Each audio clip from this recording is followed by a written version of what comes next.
Hi, I'm Compton. And I'm Zoe. And in today's video, we're going to show you how we recreate sunlight in studio using one single light source. Are you ready? Yes. Let's go!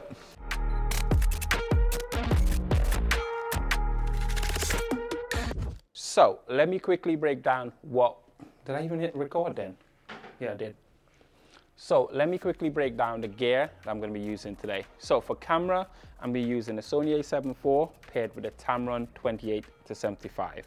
For lighting, we're using a 200 watt strobe, pretty inexpensive strobe actually. So a 200 watt strobe, bare bulb, no modification whatsoever, simply because we want to mimic sunlight. The sun might be far away, but it's actually a big and large light source. But as the inverse square law stipulates, further away your light source in relation to your subject, the smaller and harder that light is. So with that in mind, we are going to try and recreate sunlight. We're going to try and recreate something of that 1 o'clock / midday sun. Hence why we've placed our light in this position. So our light is about just above 45 degrees. So it's in between 45 and 90 degrees. So, and then pointing slightly downwards on Zoe to give us that illusion of sunlight. For backdrop, I'm using a white just to kind of replicate being against like a white concrete wall. So we're just using a white seamless paper. Let me run you through lighting settings.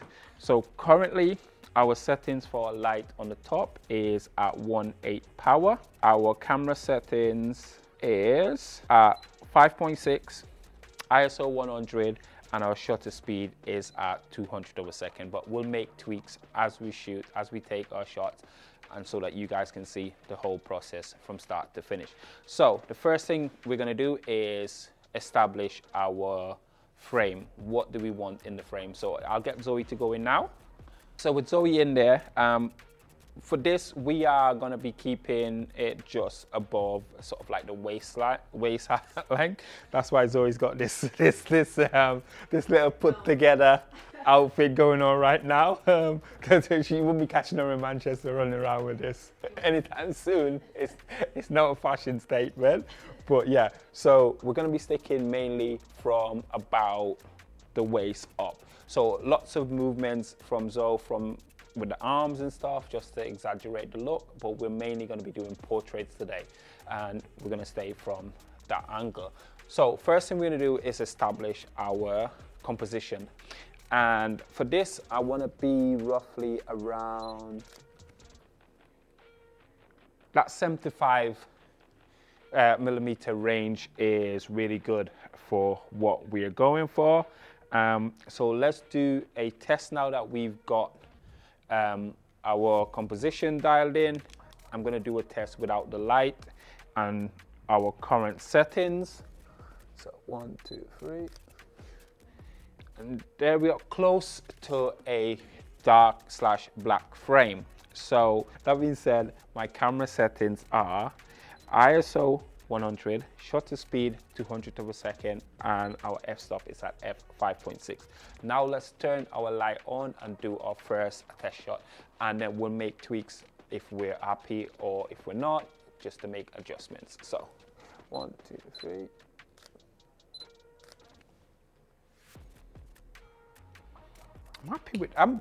I'm pretty happy with that straight out camera. Should we just go ahead and take some shots now? Right, the only other thing to be mindful of is the closer Zoe is to the white wall, the more noticeable the shadows are going to be based off of the position of the lighting. So if Zoe comes forward, you will see the shadow starts to go slightly downwards and behind her.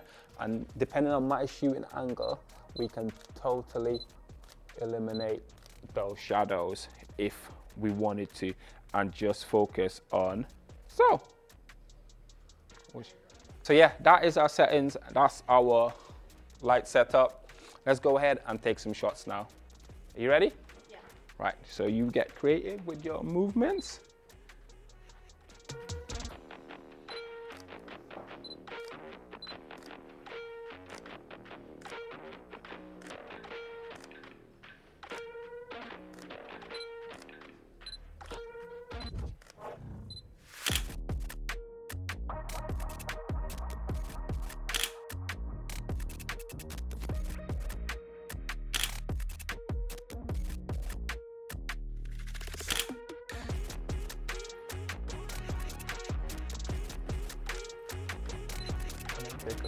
the step back as well for me. I'm gonna bring this in a little bit as well. There, do a couple more. Love that side profile, perfect.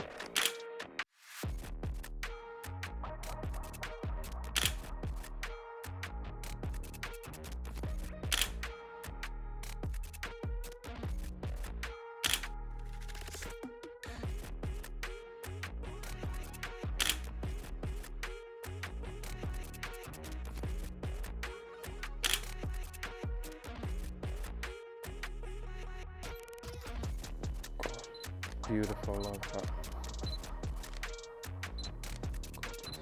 Love that when you look up with the light. Beautiful.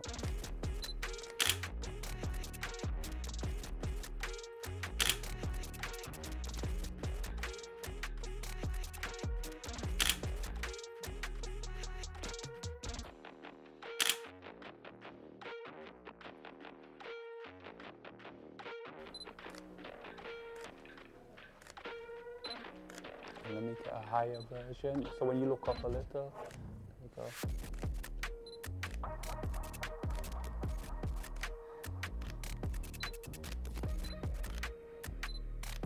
Perfect. Right, I'm gonna let Zoe review these, and then we'll put some of the final edited images at the end of the video. Thank you guys for watching. And have a good day. Good. And we will catch you for the next Video. We'll see you then. Peace, love, bye.